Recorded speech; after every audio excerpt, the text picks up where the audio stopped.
Hey everybody, welcome back to an all-new episode of 10 to Life with me, Annie Elise. I am here in my studio, ready to talk true crime with you. I have got my Troop True Crime t-shirt on. Let's see.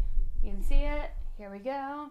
I don't think we have any more of these left. We might be sold out, but if we do have any, you can get them on the website, annieelise.com. But my point is, I am ready to be your official troop leader today and walk you through this case, because I didn't think I was going to jump on the mic for quite some time about this case with updates, but then a whole crap storm, I'm trying to watch what I say, hit us, and there is a lot we need to talk about. And if you already are knowing by the title and the thumbnail, you get what we're talking about, but if you don't, we're talking all about the updates in the case of Rex Heuermann, the Long Island serial killer. These updates are unhinged. And what's interesting is, as I was going through all of the documents, as I was watching some other court coverage and things like that, I realized there were so many people saying that they didn't really understand the full backstory and how deep this really goes. They see all this new stuff in the news, but they don't know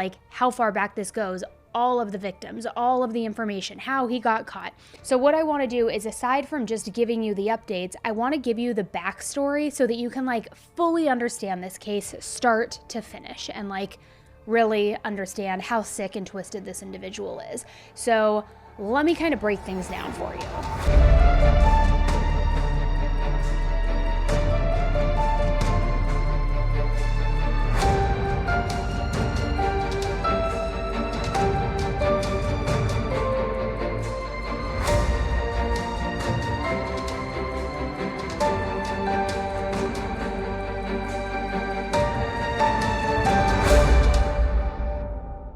In 2010, an investigation into a woman's disappearance led to the shocking discovery of 11 bodies in Long Island, who all were primarily linked to the sex trade. This horrific mystery cast a somber shadow over the once tranquil Gilgo Beach community, rocking its residents' sense of safety and security. While the case seemed to grow colder with each passing year, a dedicated task force composed of various law enforcement agencies had been working quietly behind the scenes to track down the killer. On July 13, 2023, a significant breakthrough was made when police arrested a suspect who they believed to be the infamous Long Island serial killer. Surprisingly, the Long Island serial killer case begins with a woman who may have never crossed paths with them at all. 23-year-old Shannon Marie Gilbert was born on October 25, 1986 in Lancaster, Pennsylvania. From a very young age, Shannon, as well as her three younger sisters, Sherry, Sarah, and Stevie, didn't have the easiest of lives. Their mother, Mary, moved her daughters with her to New York after she decided to leave her husband, who she claimed to have been using heroin. After this, Shannon and her sisters never saw their father again. Shannon had always also been somewhat of a rambunctious child, which is to be expected. But according to her mother, Mary, she had some behaviors that she was not equipped to deal with. Shannon was said to have very serious mood swings and even developed binging and purging compulsions. These were all things that should have been addressed by a doctor or a therapist, but Shannon's mom decided to just put her in foster care because she couldn't deal with her. Mary decided to put Shannon in foster care, which, as you can imagine, absolutely devastated and confused her as a little girl. And to make matters even worse, she even attended the same school as her sisters, who were all still at home with her mother. She would try to run home on several occasions, but she was always returned to whichever foster home that she was in at the time, and Mary never really explained to her why. Later, Mary would say that it was Shannon who wanted to be independent from her family, and it was her own decision not to live with them. But that doesn't really make any sense, and I don't care if my youngest child wants to be independent. That doesn't mean that I'm just going to go drop them off at foster care one day. That just doesn't even make any sense. Shannon's behavior was clearly hard to deal with, and all of that made even more sense when she was diagnosed with bipolar disorder at the age of 12. So her behaviors were a result of her mental illness. She needed love and support, not to be ostracized by her family. However, it may have ended up being a good thing that Shannon didn't live at home, because her sisters didn't have the best life either. One of the mother's boyfriends ended up physically and inappropriately harming all of the girls, and after he was no longer in the picture, Everyone had experienced a level of trauma in one way or another.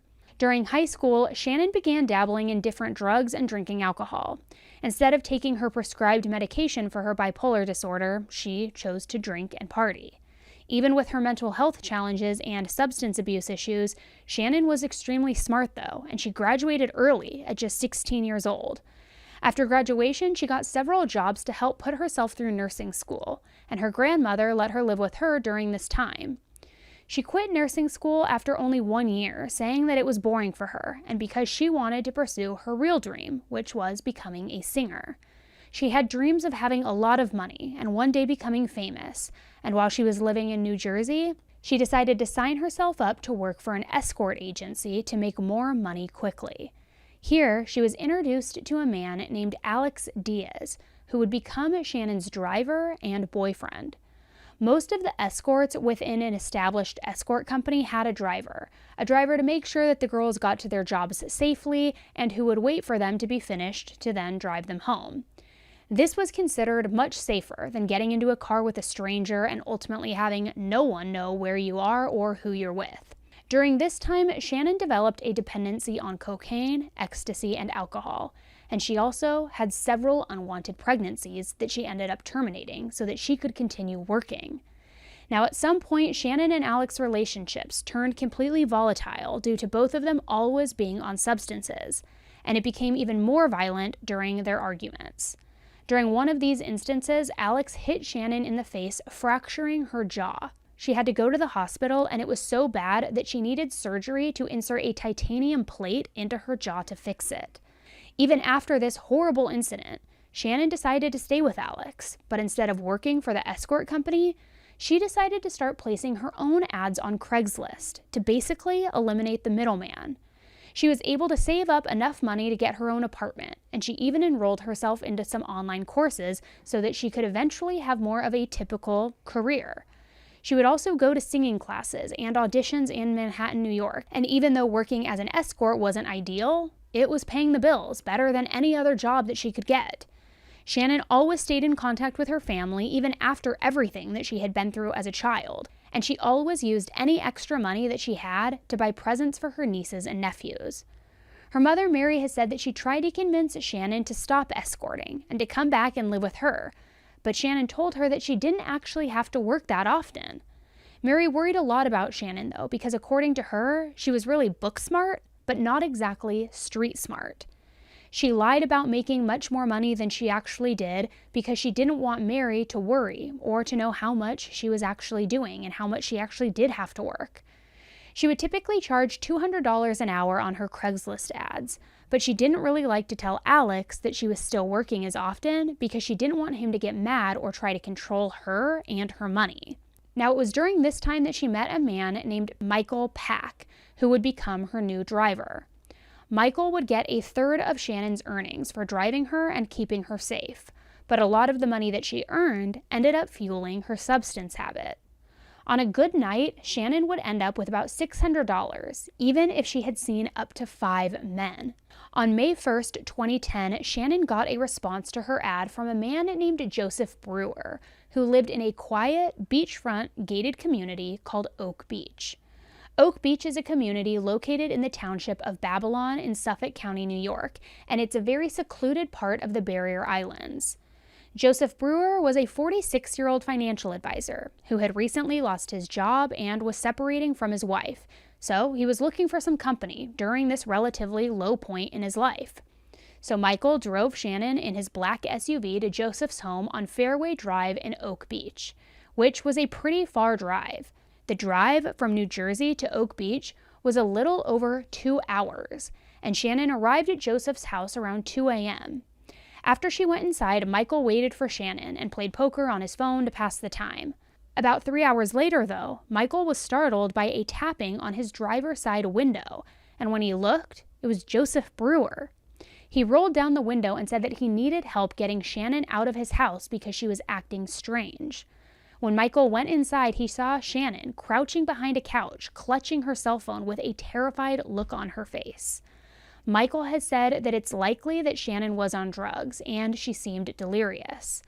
On the phone, Shannon had dialed 911, and the dispatcher could hear men in the background of the call trying to calm her down.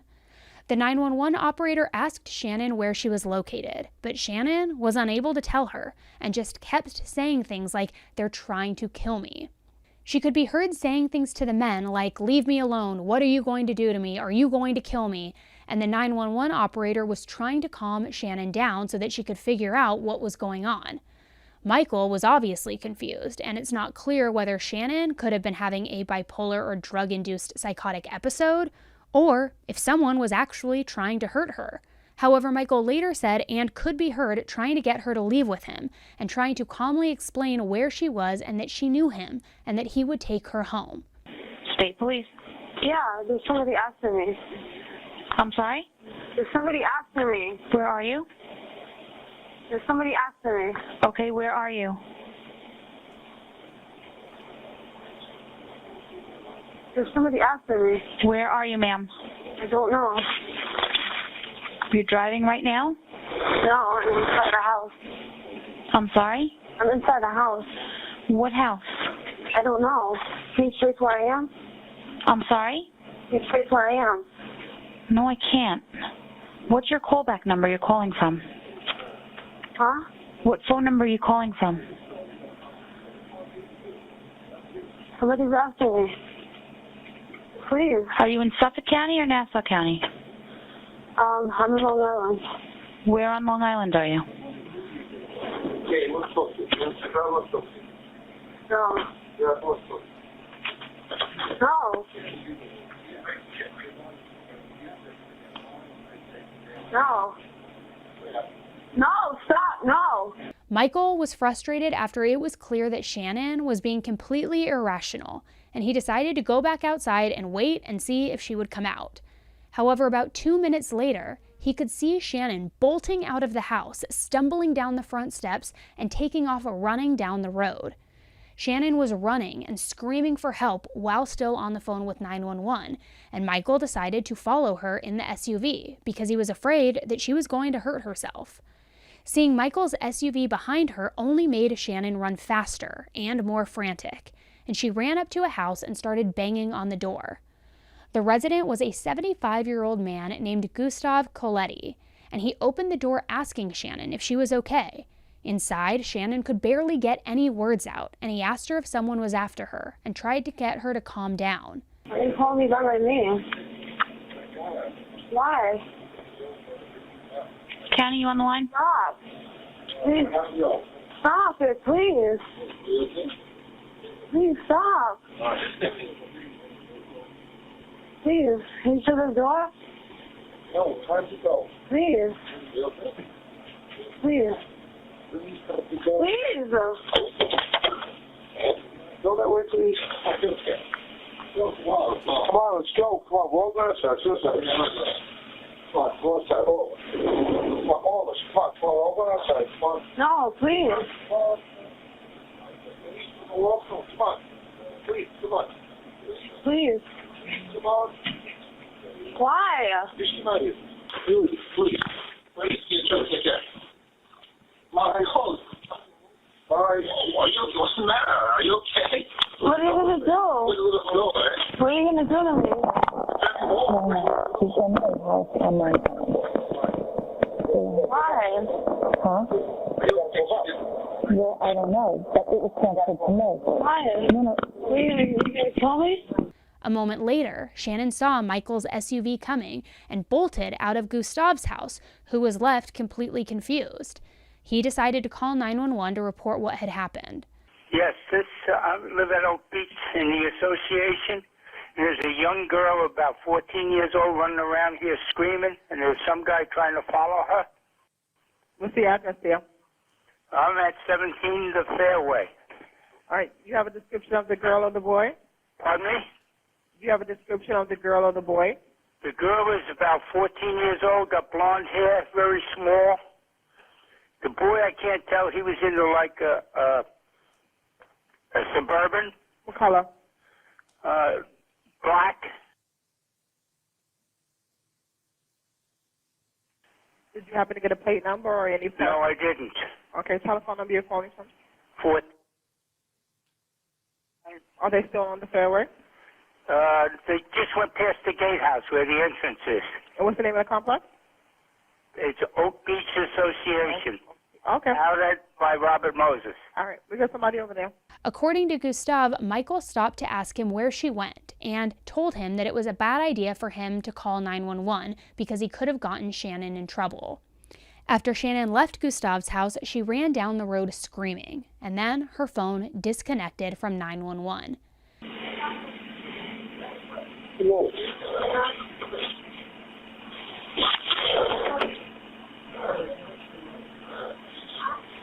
Somebody at you? Huh? Hello? Hello?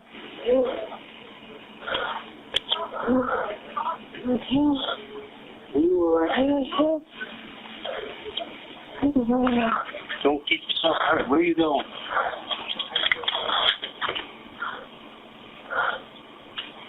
Wait a minute. Where are you going? Where are you going? Michael headed back out on the road looking for Shannon, who tried to bang on another door for help. However, the resident of the next home was an older woman named Barbara Brennan, and she didn't answer the door. Suffolk Police 875. What is the location of your emergency? 43 the Bayou. Some woman is knocking at my door. What town are you in? Oak Beach Association. What's the nearest corner street there? Ocean Parkway. She says she's in danger. Do you know her or no? No, I don't. I'm not letting her in. She's banging on your door there? Yes. Did she say what kind of danger? No. Oh. And we live in a gated community. What's your name, ma'am? Barbara Brennan. What's there a name to that community? Oak Beach Association. Oak Beach Association. And I have an elderly mother here. All right, I'll get somebody right over there, okay? Okay, thank you. You're welcome. The woman called the police as well after Shannon ran away from her home, and Michael spent nearly an hour looking, but there was no sign of her. He eventually decided to leave Oak Beach and then headed back to the city, right before the police arrived to respond to the other residents' 911 calls. The police took down the witnesses' information about Shannon running, screaming, and saying that someone was going to kill her, but the only evidence that they could find was a pair of footprints in the sand, leading to an overgrown, marshy area overlooking an area called Gilgo Beach. For some reason, Michael would later say that he assumed Shannon would make it home alone, even though I don't know what about that situation would cause him to think that. But the next day, Shannon's boyfriend Alex woke up to realize that she had not come home. He called her family to see if they knew where she was, and they got in contact with Michael, who told them about what had happened the night before. When they realized that Shannon was in trouble, Alex was the one to go and file the missing persons report. And in the days after she went missing, Michael and Joseph were both questioned by police. Both of their cars were searched, Joseph's home was searched, and they actually both took and passed polygraph tests, trying to prove that they had absolutely nothing to do with Shannon's disappearance. The police also looked into Gustav, whose home Shannon had run to during her panic, but they weren't able to find any evidence that he was involved either. When Shannon's disappearance was eventually picked up by the Suffolk County Missing Persons Bureau, they used her 911 call to determine the general area that she might have been in and might have been calling from. They did this by tracing the path that she ran after she left Joseph's home. 2 days after Shannon was reported as missing, her mother Mary got a very unexpected phone call. A man called her and said that his name was Dr. Peter Hackett and that he ran a home for wayward girls. He said that he found her the night that she went running from Joseph Brewer's house, and he gave her some medication to calm her down, but that she had left and that he was worried about her. Mary felt like the call was very suspicious because Dr. Hackett told her that Shannon gave him her number, which she knew her daughter would never do, and she knew that Shannon would never stay in any sort of facility like a home for wayward girls. A few days later, her family decided to take matters into their own hands, and they headed to Oak Beach to talk to Dr. Hackett themselves, and also to look for Shannon. When they arrived at his house, he was hosting a large party. They walked up to Dr. Hackett on his deck and introduced themselves as Shannon's family, but he denied knowing what they were talking about, or ever even making that call about helping Shannon. So her family informed the police, and they too questioned Dr. Hackett, who continued to deny ever calling Mary. Dr. Hackett was a very well-known doctor in the Oak Beach community, and in fact, was the only doctor in the area. He did house calls for the residents and provided medical services out of his house, which was less than half a mile away from Joseph Brewer's house. So the police thought that maybe Shannon had run toward his house the night that she went missing, but after investigating him, they felt certain that he wasn't involved. With no new leads or signs of Shannon, her family was feeling helpless and desperate. So they started passing out flyers and doing all that they could to really look for her themselves. Her family felt like the investigators weren't taking her disappearance as seriously as they might have for other missing women. But one Suffolk County detective named John Malia was asked to help search for Shannon using his highly skilled German Shepherd named Blue. The two searched through the thick, overgrown terrain of Oak Beach and had also gotten poison ivy while searching the marshy area. After coming up with nothing, Detective Malia and Blue took a break, but 7 months later, they headed back out to try again. On December 11, 2010, during a training exercise with Blue, he picked up a scent on the parkway where Shannon had gone missing. Detective Malia felt hopeful that they were going to find Shannon, who he assumed was dead, and that they would be able to return her to her family. So they made their way through the thick brush and made the grime discovery of the skeletal remains of a woman wrapped in almost a completely disintegrated burlap bag. The investigators thought for sure that the woman was Shannon, but in fact, the detectives had no idea what they'd actually be dealing with after this first discovery. After the woman was brought into the medical examiner, it was obvious just by looking at the remains that this was not Shannon Gilbert. The skull had no titanium plate in her jaw, which is something that Shannon definitely would have had due to that surgery that she had gotten just a few years earlier. So 2 days later, Detective Malia and his dog Blue went back to the area to help the investigators find more evidence. And shockingly, about 500 feet away from the first body, a second body was found in yet another burlap sack. Only a few hours after that, 2 more bodies were found. All of the bodies were under 5 feet tall, with no clothing, no jewelry, and all of them were wrapped in burlap. The medical examiner determined that all of the women appeared to have been strangled, and just days later, on December 14, 2010, the Suffolk Police Department announced to the public that they believed that they were looking for a serial killer. The first victim was a 25-year-old woman named Maureen Brainard Barnes. Maureen was born on July 14, 1982, and she became a mother at just 17 years old. By the time she was 25, she had 2 children and was living in Connecticut. Maureen worked as a card dealer at a casino and later became a telemarketer. However, none of these jobs were able to support her and her children. Maureen went missing in 2007, and like Shannon, she too had been working as an escort to make ends meet, and she had been posting ads on websites like Craigslist and Backpage. On July 9, 2007, Maureen told one of her friends that she was going to meet a client outside of a hotel where they were staying in Manhattan, New York. When she didn't return, her friend became worried, but waited until July 14th to report her as missing. The NYPD assisted in the missing person investigation, and they discovered that between July 6th and July 9th, Maureen had 16 interactions with a phone number that was determined to have come from a burner phone. On July 9th, Maureen's phone pinged off a tower near Midtown Manhattan, and there was no other activity on it until July 12th, when 2 outbound phone calls were made near the Long Island Expressway to check her voicemail. The second victim was 24-year-old Melissa Bartholomew. She was born on April 14, 1990, had grown up in Buffalo, New York, and had earned a license in cosmetology after high school. Like Shannon, Melissa was fiercely independent, and when money was tight, she too turned to sex work. Melissa posted ads on websites like Craigslist and Adult Friend Finder, and on July 3, 2009, she received a call from a prospective client. The same number called her again on July 6th, 9th, and 10th. The police worked to figure out who the calls were made from, but it was determined that the calls came from a burner phone. On July 10th, Melissa was last seen outside her apartment in the Bronx after she told some friends that she was going to meet with a client in Manhattan. She took a cab and was thought to have been picked up by the client and taken to Long Island. When her family didn't hear from her the next day, they attempted to report her as missing, but were first brushed off due to her being an adult and being missing for less than 24 hours. A few days later, her family convinced the NYPD to take her disappearance seriously, and a missing persons file was opened on Melissa. About a week later, Melissa's 15-year-old sister Amanda was very excited when she saw a phone call coming in from Melissa's number. However, when she answered, it was a man who began taunting her and saying disgusting things. Investigators began to think that the man could have been involved in law enforcement because he had always made sure to hang up before there was any time to trace most of the calls. However, a few calls from a burner phone were able to be traced to crowded areas like Times Square, and also an area north of Gilgo Beach called Massapequa. But the number was registered to a phony name.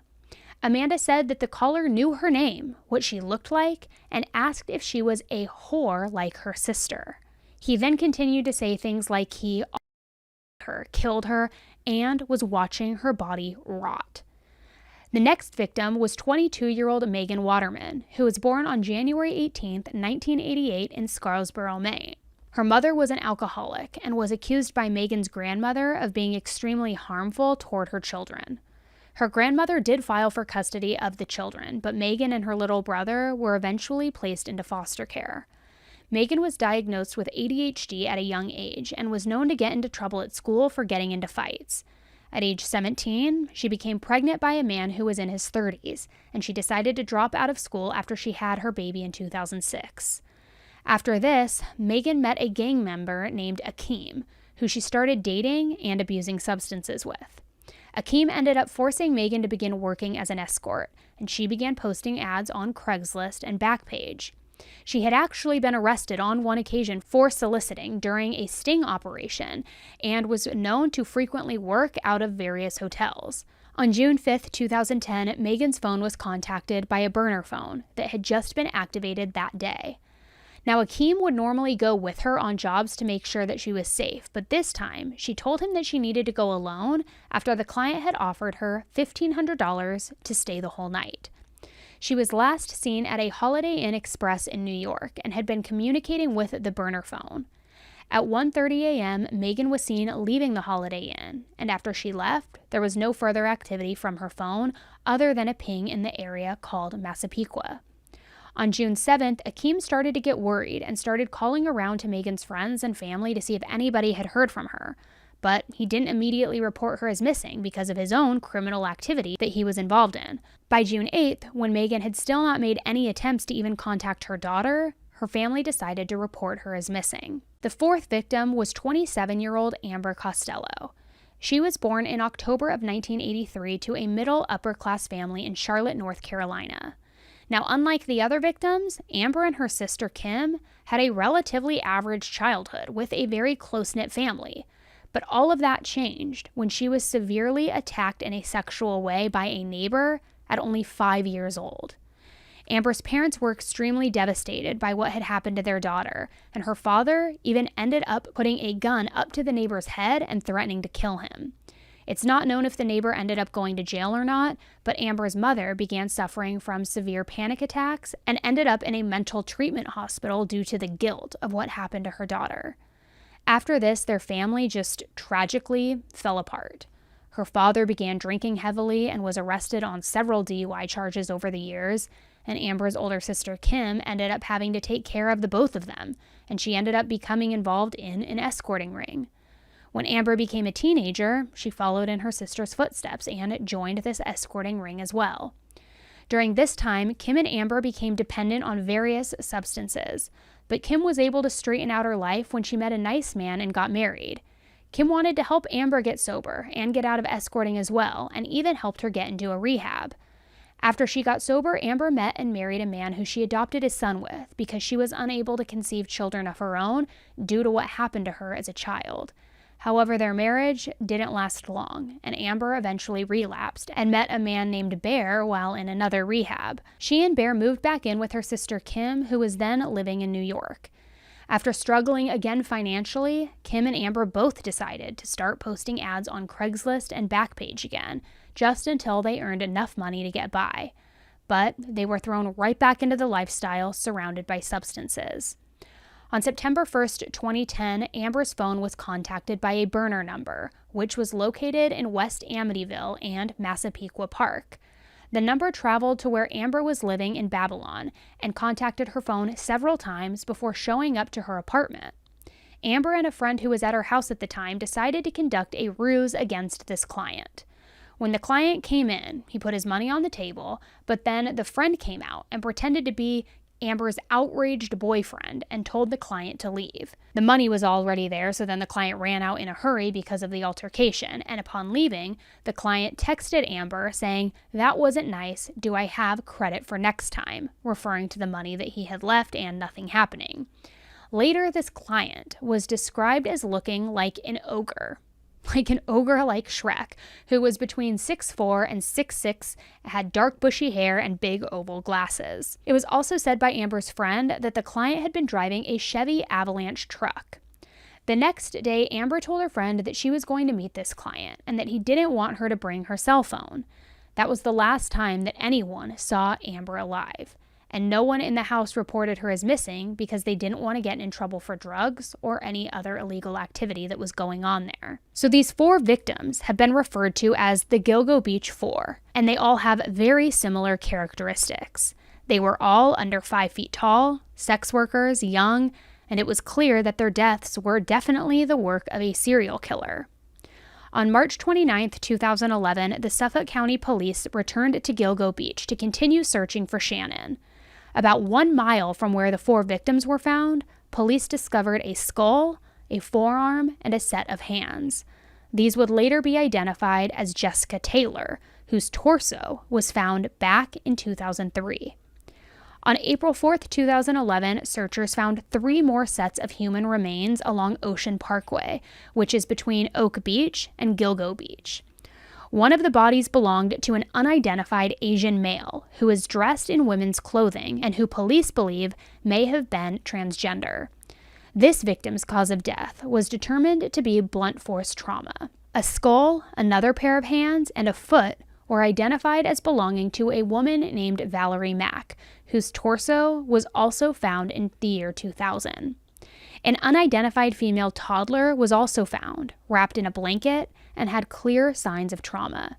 She has been referred to as Baby Doe. On April 11, 2011, a plastic bag containing upper and lower extremities were found near Jones Beach. This victim has been referred to as Jane Doe 3, and it was determined through DNA testing that she was the mother of Baby Doe. That same day, a skull was also discovered along Ocean Parkway, and this one was referred to as Jane Doe 7. It's believed that this victim's legs were found in 1996 on a nearby island. The gruesome discoveries made everyone in the Oak Beach, Long Island, and New York areas afraid of the possibility of a serial killer living among them and going undetected. Shannon Gilbert's disappearance had led to the discovery of so many victims. But where was she? On December 6, 2011, Shannon's purse, ID, phones, jeans, and shoes were found during a search of the thick marsh on Oak Beach. And just 2 days later, her body was found a quarter of a mile away from her belongings. But it was said that Shannon's death was unrelated to the other bodies. The police commissioner at the time said that they believed that Shannon had gotten disoriented in that tall grass of the marsh and may have fallen and drowned.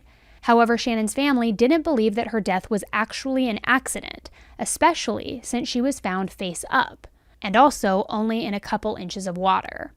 Her family requested an independent autopsy of Shannon, and her cause of death was said to be undetermined, but it was noted that due to a broken bone in her throat, it is very likely that she too could have died of strangulation.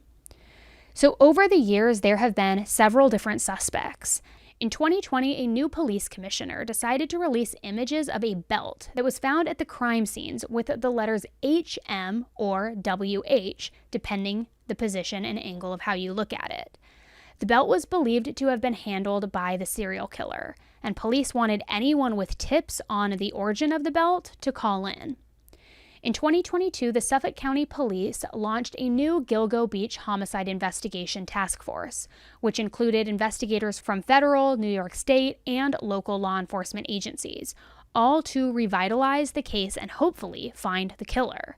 Suffolk County's top cop, Rodney Harrison, announced the first of its kind Gilgo Beach homicide investigation task force on Tuesday afternoon. I'm very confident it's going to help us identify a suspect going to the near future. The multi-agency panel includes investigators from federal, state, and local levels. Together, they'll focus on figuring out the person or people responsible for the murders of nearly a dozen victims, many of whom were sex workers, whose remains were found along Ocean Parkway more than a decade ago.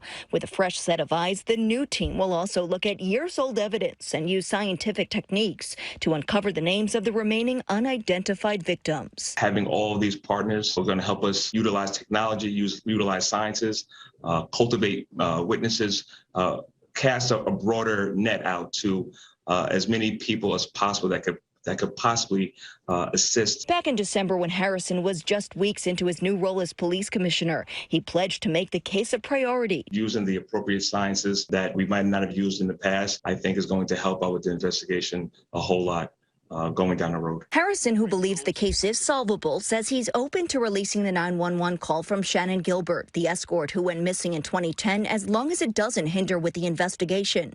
Gilbert's disappearance is what ultimately led to the discovery of several remains in the area, and a lot of questions have been raised in the past about the Suffolk County Police Department and how they handled the case.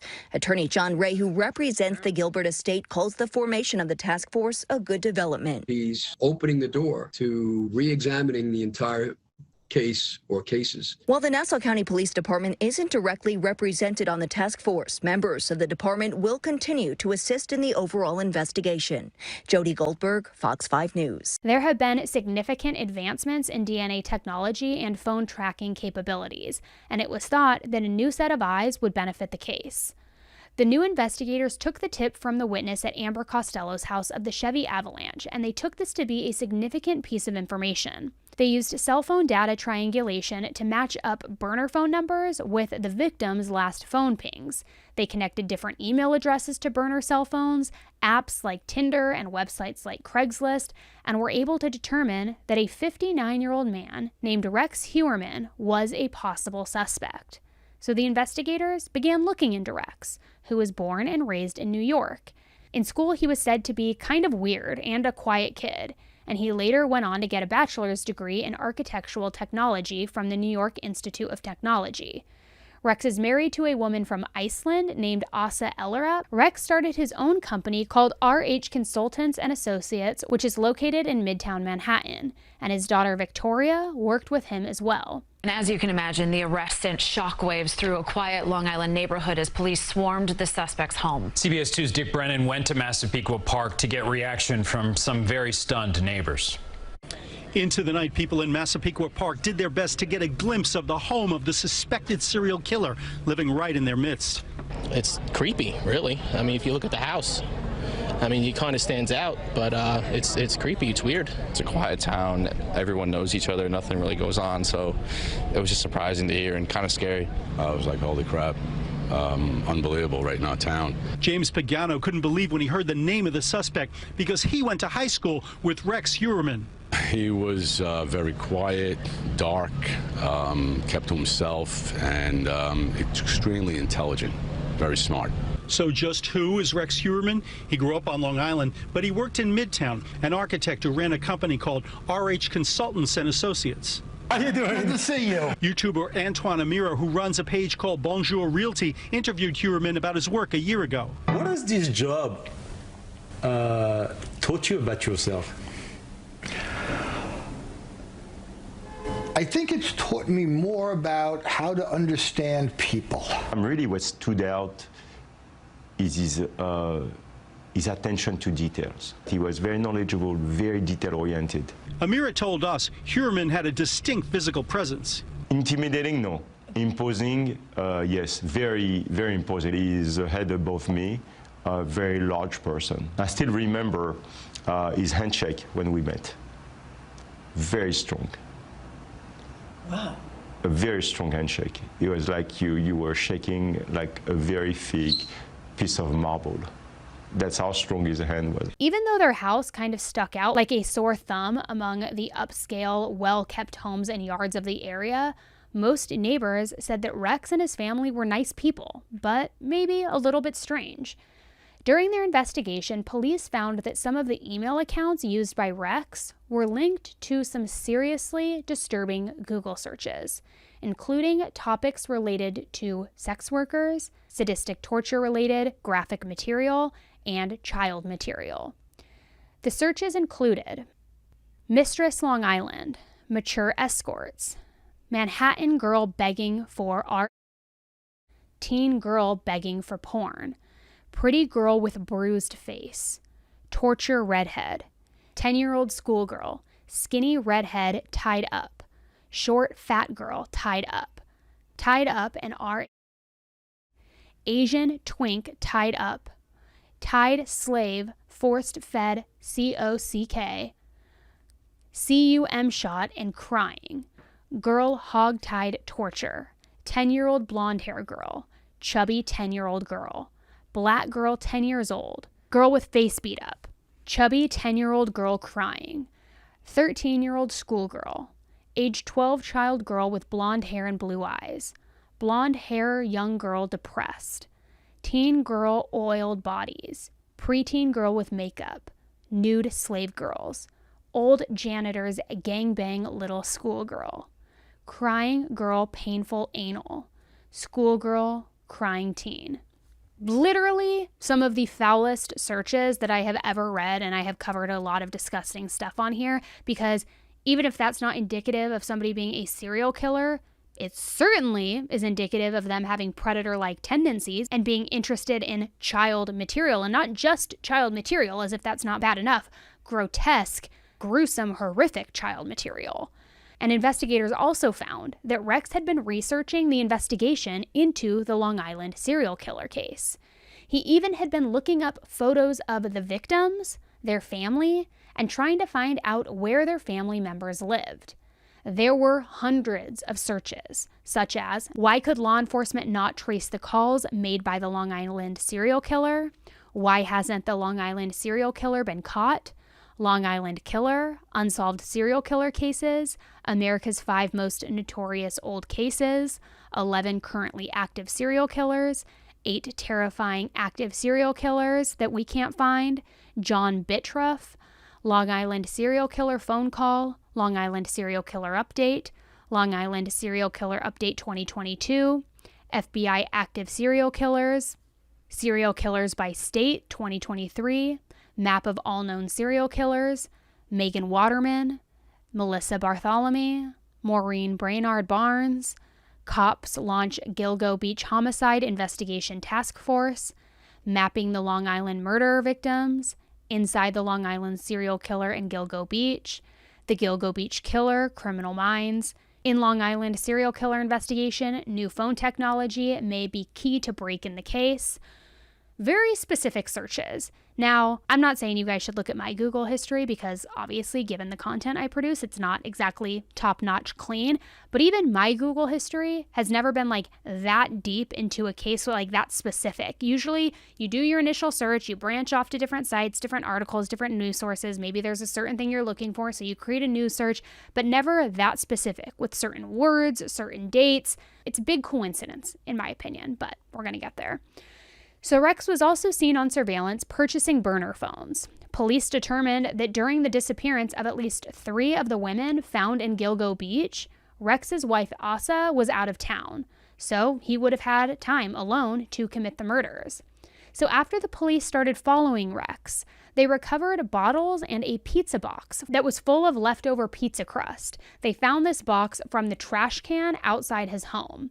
Now, a hair was reportedly found from that buckle of the belt that they had found that was found binding the body of Maureen Brainard Barnes. 2 female hairs were recovered on the body of Megan Waterman, who was found bound by tape. Now, 1 hair was found from outside the head area and another from the tape of the head area.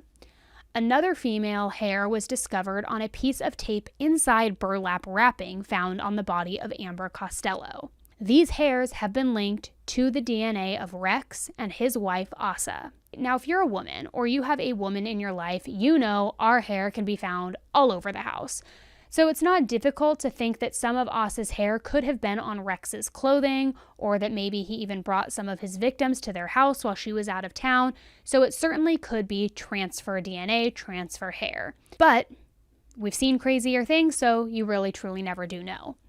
In addition to the DNA and cell phone evidence, Rex owned the same type of vehicle that those witnesses had seen the day that Amber went missing. And the police were able to get a secret grand jury to indict Rex on 3 counts of first-degree murder and 3 counts of second-degree murder for the deaths of Amber Costello, Melissa Bartholomew, and Megan Waterman. Surveillance footage caught police arresting Rex in the street on Thursday, July 13th, and his first court appearance was Friday the 14th, where he pled not guilty to all charges. His wife Asa was there alone and appears to be supporting her husband and is also asking to be left alone. After his arrest, there have been photos taken of investigators conducting more searches at Rex's home and his office. Now, creepily, a large doll in a glass case was removed from inside the home. And I don't even want to think what kind of evidence that has on it. It could just be a collector's item since he's in his childhood home. Maybe it was something of his mother's. But anybody who ever has creepy old-ass dolls, especially encased with like dust on it, I don't care if you're a collector, it's creepy to me. Come for me in the comments, but it's weird. Now, in January of this year, Rex was officially charged with the murder of Maureen Brainard Barnes, and more information came to light when all of this happened. Rex's family was out of town during the dates that Maureen went missing and then was subsequently murdered.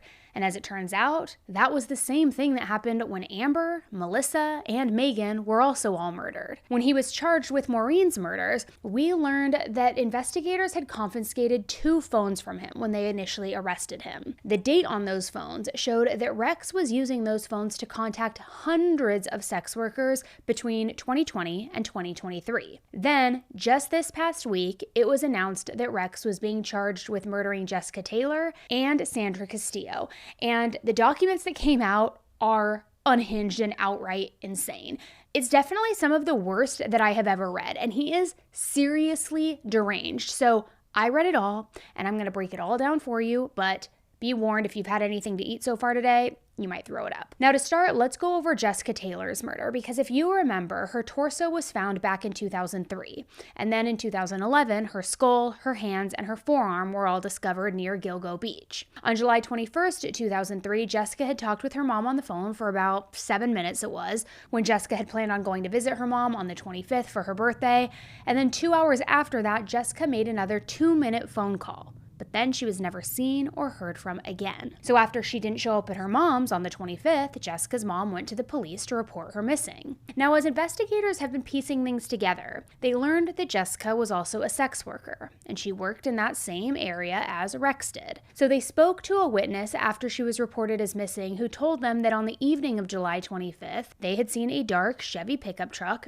back into a wooded area, and then 13 hours after that was when a 911 call had come in from another witness who had found some of Jessica's remains. When the first set of remains was found, she was lying on her back. She was decapitated, and she had her legs bent underneath her. Her arms had been cut off below her elbows, and a tattoo that she had been, quote, severely obliterated by a sharp object. And I say all of this detail because not only is it important to the case, but it is very important to the documents we're going to be reviewing. And talking about the truck and all of that, Rex did have a dark green Avalanche truck at the time. So the truck description did match up. Not the Chevy part, but the dark truck part of it. It did match up. On top of that, they found that 3 days later, Rex used a device to read an article which was called Cops Seek Help in IDing Manorville Body. This article was about Jessica.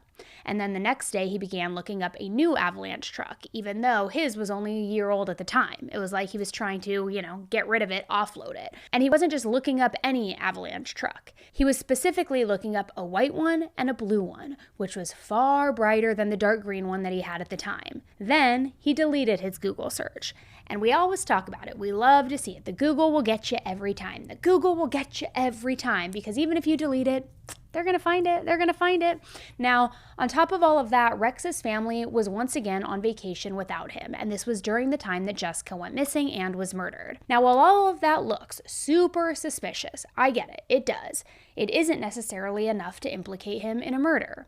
But what can implicate him is DNA, and that is exactly what happened yet again.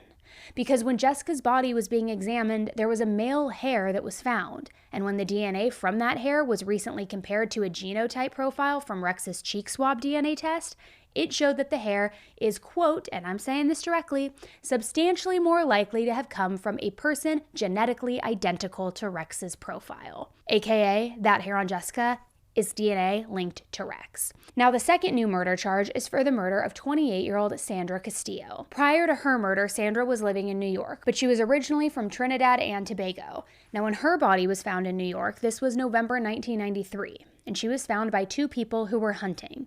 She was laying on her back with her arms over her head and her legs were spread apart. Her shirt had been pulled up over her torso and over her head as well so that it exposed her breasts. She had sharp force injuries to her face, also to her torso, her breasts, her left thigh, and her vaginal area. Now, I'm sure it won't come as much of a shock to hear that, once again, it was hair that connected Rex to Sandra's murder. So now, there are 6 murders that he is linked to.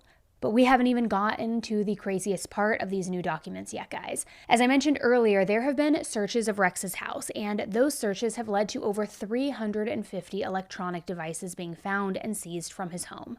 350. 350. Who needs 350 electronic devices, right? And the contents of these devices are beyond disturbing. Now, to start, the affidavit states the following. An analysis of these devices has revealed Heuermann's significant collection of violent, bondage, and torture pornography, currently dating back to 1994. The explicit images accessed by Rex include but are not limited to breast mutilation, vaginal torch, you know what I'm saying, YouTube's gonna flag me, sex substitution, which is like sodomy, it's penetration but by using an object, the sexualization of decapitated women, bondage, and whipping, which notably and largely coincide with how the remains of Sandra, Jessica, and Valerie were discovered. And I want to make a note here that while you will hear me referencing Valerie Mack a few times over the next few minutes, Rex has not been charged with her murder at this time. Although, after going through all of this, I would not be shocked if those charges are well on the way. So after discussing Rex's deranged explicit material collection, the new affidavit moves into a hard drive that was found in Rex's basement. On that hard drive was a Word document, and the document appears to have been created in 2000 but then edited between 2001 and 2002. And this document is basically a planning document, you could say.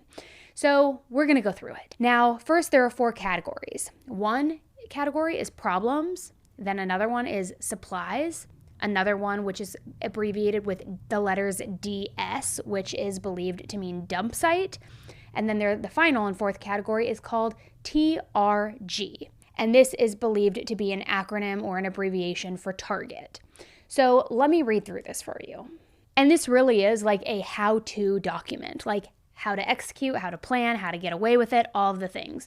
So on problems, under that list, DNA, tire marks, blood stains, fingerprints, plastic bag/cat litter, which it says like the MO, witness, trace source of supplies, foot and shoe prints, photos, misleaders, police stop, truck stuck, fingerprints in gloves, plastic bags matched to box, hair and fiber. Under supplies, booties, lye and acid, police scanner, rope and cord, saw and cutting tools, hairnets, photo film, burn can, foam drain cleaner, body wash and wipes, tarps and drop cloths, medical gloves, bags and tape, large electrical clips, ratched cargo strap. Under DS, which again is supposed to be dump site, DS 1 Mill Road, DS2, dumpster site, and then it says next time recon dumpster locations, meaning do a little bit of research as to where the dumpster locations are. Then under target, it says T1 Megan,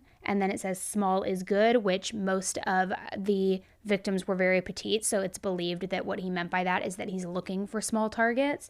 And then TUNK in parentheses black. And if you remember, Megan was one of his alleged victims, and she was named on that list. Not only that, but in the dump site section, he mentioned Mill Road, and remains of both Jessica and Valerie were dumped in 2 locations, one being near Mill Road. The charging document states that the planning document is believed to be referring to his preparations for either Jessica and or even maybe Valerie's murders. So after these 4 categories, there's another 3, and they are called pre-prep, prep, and post-event. And I'm going to read for you exactly what these categories say. Under pre-prep, it says vehicle inspection, engage T1, which is target 1, recon DS1, dump site, locate DS2, dump site, weather report, recon video cameras, recon pickup zone for video cams. Under prep, it says set up stage, holding area, build table, crossbar, hard point. Then under post-event, it says destroy file, change tires, burn glove, dispose of pics, have story set. And I just gotta say too, guys, so he's doing more recon, obviously, with the surveillance photos or surveillance cameras checking out where that is. He can't spell for shit. Like, that, I know that doesn't mean anything in the grand scheme of things. This guy is allegedly like a calculated, horrific, barbaric murderer, but also like to have gotten away with it for this long and be so smart in getting away with it. He doesn't even know how to spell destroy. He doesn't know how to spell a handful of words, which I gotta troll it where it's due. I mean, what an idiot. So let's continue on. The document then states, and I'm gonna read this verbatim, the Gilgo Homicide Task Force members are aware that a crossbar is often placed underneath tables to provide further structural support for heavier objects being placed on a table. Additionally, the task force members are also aware that a hard point refers, in the field of sexual, suspension bondage to a fixed attachment point in the ceiling that supports the weight of an individual being suspended off the ground, which is corroborated by Rex's significant interest in explicit material where the subject is either suspended, torched, you know what I'm saying, guys, bound to a table, decapitated, and or their breasts are then mutilated, which is consistent with the foregoing notions regarding suspension as well as the condition of the victims described herein.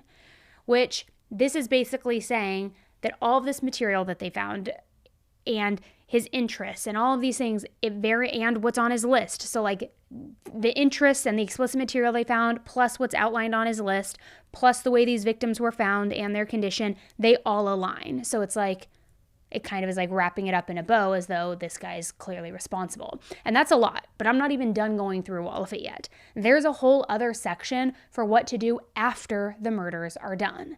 Let me read this to you. Under takedown and pickup, it says, hunt too long, seen in area too long. Remember, don't charge gas, then recon for video cameras in pickup area next time. As though this is like his pre-prep of what he needs to do to make sure that he's not seen, that he doesn't leave any sort of digital trail behind by purchasing gas. I mean, crazy. Then it goes into the body prep, which is very unsettling. It says wash body inside and all cavities. Remove trace evidence, such as fingerprints and hair. Remove trace DNA. Remove ID marks, such as tattoos and other markings, which remember, we talked earlier about how one of the tattoos was pretty much obliterated, right? Remove marks from the torso, which again, he doesn't know how to spell here.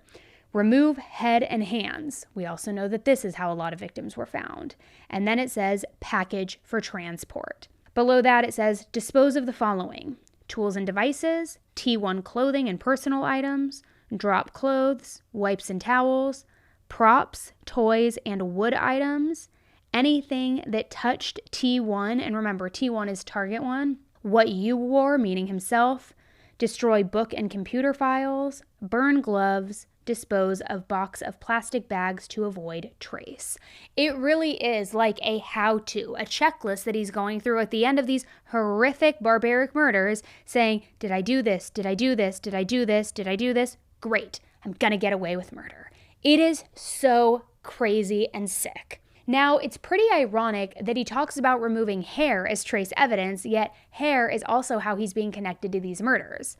Also, as I kind of mentioned, he has a history of removing heads and hands, and when Jessica was found, like I said, her tattoo was just completely obliterated. So again, it's all of these things that are really lining up with the crime and the condition of these victims to where it's like, Sure, maybe there's reasonable doubt somewhere in there. I'm not seeing it. I'm not hearing it. It sounds to me like they got their guy. And that's not it, because then there's a things to remember section in this document. Yes, a things to remember section. And let me read this to you. It says things to remember.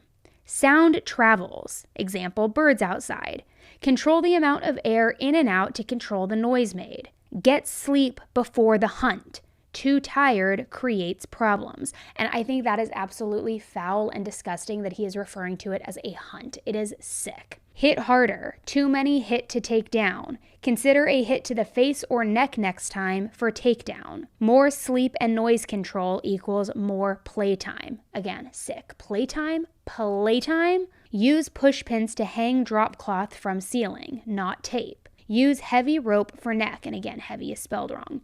Light rope broke under stress of being tightened. So it's like he's not only creating this list of things to remember, but also like helpful tips for him for next time. It is so crazy. And like, what a complete freak are you that you're referring to it as a hunt, that you're saying it's more playtime, when who in their right mind thinks is play? It is so deranged, and I keep using that word, but guys, I don't think there's a stronger one. Then there's a final section, and in this final section, it is titled Notes. And under Notes, it says, spur of the moment, cover, Stockholm Syndrome. The more you do, the more clues you give. Look at the painting. What, why, who.